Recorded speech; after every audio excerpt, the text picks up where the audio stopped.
Tripura state cooperative ব্যাংকের চাকরি পরীক্ষা দিতে আসামের পরীক্ষা কেন্দ্রে যাওয়ার পথে বাস দুর্ঘটনায় মর্মান্তিক মৃত্যু হলো রাজ্যের এক পরীক্ষার্থীর। বাস দুর্ঘটনায় মৃত এবং আহত পরীক্ষার্থীদের প্রতি সমবেদনা জানালেন রাজ্যের মুখ্যমন্ত্রী অধ্যাপক ডক্টর মানিক সাহা।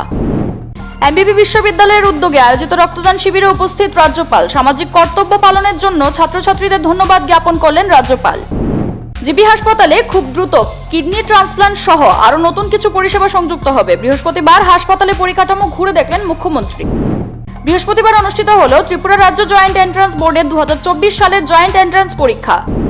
ধর্মনগরের সাবাসপুর এলাকায় ঘরের মধ্যে থেকে বৃদ্ধের মৃতদেহ উদ্ধার। এলাকাবাসীর ধারণা তাকে খুন করা হয়েছে।